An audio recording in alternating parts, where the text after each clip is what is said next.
বিধায়ক তাপস চ্যাটার্জির ওরগামের বিরুদ্ধে অ্যাম্বুলেন্স চুরির অভিযোগ আপনাদেরকে আরও একবার জানিয়ে রাখি। 20 নম্বর ওয়ার্ডের পুরপিতা থাকার সময় করোনাকালে 2021 সালে 20 নম্বর ওয়ার্ডের যিনি কোঅর্ডিনেটর ছিলেন সেই রতন বৃথা, তাঁর বিরুদ্ধেই অভিযোগ। সরকারি একটি অ্যাম্বুলেন্স রাতের অন্ধকারে ক্রেন দিয়ে সরিয়ে নিয়ে যাওয়া হয়েছিল।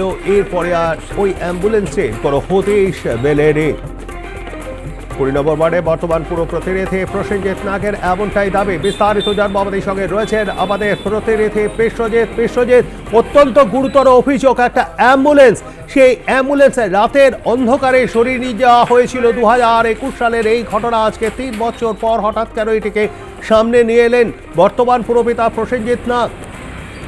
দেখো, যেটা প্রাথমিকভাবে আমরা জানতে পারছিলাম যে প্রসেনজিৎ নাগ অর্থাৎ 20 নম্বর ওয়ার্ডের যিনি পৌরপিতা, তিনি হঠাৎ করে দাবি করছেন যে একটি অ্যাম্বুলেন্স চুরি হয়েছে এবং যাদের বিরুদ্ধে সেই অভিযোগ, এবং সেই ক্ষেত্রে দাঁড়িয়ে 20 নম্বর ওয়ার্ডের যিনি প্রাক্তন কাউন্সিলর, সিপিএম এর কাউন্সিলর, এছাড়াও কিন্তু আমরা যেটা জানতে পারছি তাপস চ্যাটার্জির অতি ঘনিষ্ঠ রতন মৃধা, এবং 2020 সাল অর্থাৎ 20 সালে তিনি কিন্তু ওয়ার্ডের কোঅর্ডিনেটর ছিলেন, এবং তারপরেই কোঅর্ডিনেটরের পরে যখন ভোট হয় এবং সেই ক্ষেত্রে দাঁড়িয়ে ওই ওয়ার্ডের দায়িত্ব পান হচ্ছে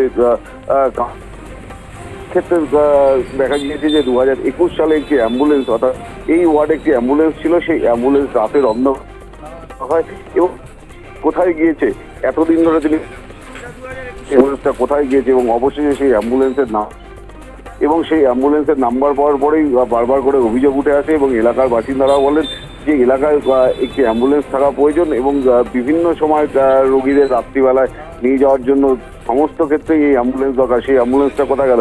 খুঁজতে গিয়ে দেখা যায় যে তাপস চ্যাটার্জির যিনি অনুগামী রয়েছেন এবং তার রতন মৃধা, এবং তার বিরুদ্ধে অভিযোগ ওঠে যে তিনি এই এলাকার অ্যাম্বুলেন্সটি চুরি করেছেন।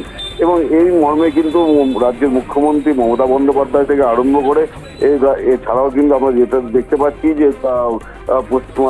পুরমন্ত্রী এবং মুখ্য সচিব, এছাড়াও পুর সচিব, এবং সবার কাছে সেই অভিযোগপত্র পাঠিয়ে দেওয়া হয় এবং এই ঘটনার তদন্ত চাইছেন তারা, এবং তদন্ত করে অ্যাম্বুলেন্স কোথায় রয়েছে সেটা খুঁজে দেওয়ার ব্যবস্থা করতে বলছেন।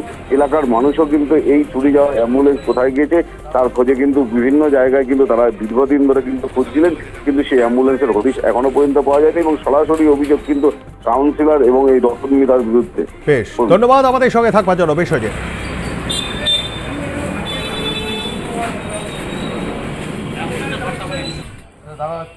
সরকারি নিয়ম অনুযায়ী 2020 সালের আমি কোঅর্ডিনেটর হই নিয়ম অনুযায়ী, এবং 2021 সালে সারি 1 বছরে আমি তো কোনো অ্যাম্বুলেন্স পাইনি, আর এটা পুরো মিথ্যে কথা। 2 নম্বর হলো 2010 সালে যখন অ্যাম্বুলেন্স হয়, 2014 সালে আমাদের কর্পোরেশন ভাঙে, পৌরসভা ভাঙে। 2015 সালে যখন কর্পোরেশন হয় তখন এসডিও সাহেবই বা এটা হ্যান্ডওভার নেয়নি কেন? শুধু রতন মৃধা নয়, রতন মৃধা হচ্ছে প্রাক্তন কোঅর্ডিনেটর, এছাড়াও যুক্ত রয়েছে এই ওয়ার্ডটা এখন যেটা বর্তমানে 20 নম্বর ওয়ার্ড, এইটা আগে রাজারাজগোপালপুর পৌরসভার 29 নম্বর ওয়ার্ড ছিল। তার যে প্রাক্তন কাউন্সিলর মৌসুমী সাহা, এবং এই ওয়ার্ডের ওয়ার্ড কমিটি যিনি সেক্রেটারি ছিলেন তার স্বামী তপন কুমার সাহা, এই 3 জনে মিলে একটি সরকারি অ্যাম্বুলেন্স, পৌরসভার অ্যাম্বুলেন্স, যেটা রেজিস্টার্ড আছে চেয়ারম্যান রাজারাজগোপালপুর পৌরসভার নামে, পুরো অ্যাম্বুলেন্সটাই লোপাট করে দিয়েছে 2021 সালে। এর তদন্ত আমরা নিজেরা চাইলেও করতে পারিনি, কারণ আমরা ঠিক তদুপরি জানতাম না। তখনকার সিপিএম এর বোর্ড ছিল, তো আমরা জানতে চেষ্টা করেও জানতে পারিনি।